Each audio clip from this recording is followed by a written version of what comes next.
I had tics, varieties of tics from as early as I can remember, and our family learned to deal with that. By the time I learned about Tourette's, I was in my mid-40s. I have a variety of what are called simple disorders, and those are visible tics. When I was a child, a lot of sniffling, eye blinking still, drumming on the table until I drove my parents nuts. And his wife? And his wife. And my wife nuts.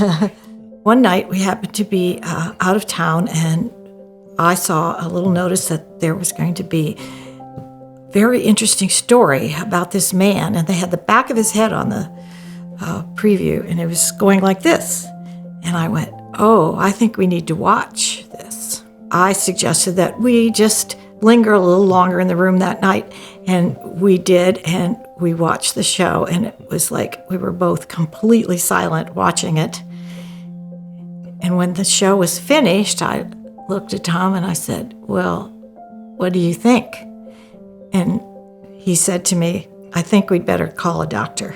So calling a doctor wasn't an easy situation, because even up to then, very few doctors had any idea about Tourette's. Once we found we had Tourette's, then being in contact with the Tourette Association, we learned about Dr. Leckman's research at Yale, and I arranged to visit them, and that ultimately led to becoming a research subject for them.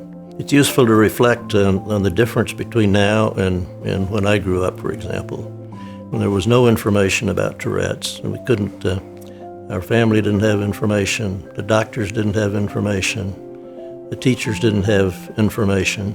I think it's important for people who have Tourette symptoms to learn as early as possible that doesn't really define them. They're defined by a lot of other characteristics, and their relationships with other people are not primarily defined by Tourette's. It's by the type of respect that they show to people, the type of compassion they have for people, how they interact socially, how they interact business-wise is far more important than they have this symptom that happens to be visible. I decided that I just had to be open and frank, and so I asked people, and they said, oh my goodness, is that what he has? They said, oh, we noticed it for a little while, but then it goes away.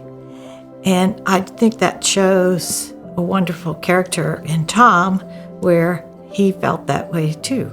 If the general public understands about this Tourette syndrome or condition, that it helps. And I think there have been a few wonderful things that this organization has done to help the public understand, and one is, I think, the Youth Ambassador Program. Much more knowledge being assembled that will help people who seek out information find ways to deal with their own family situation.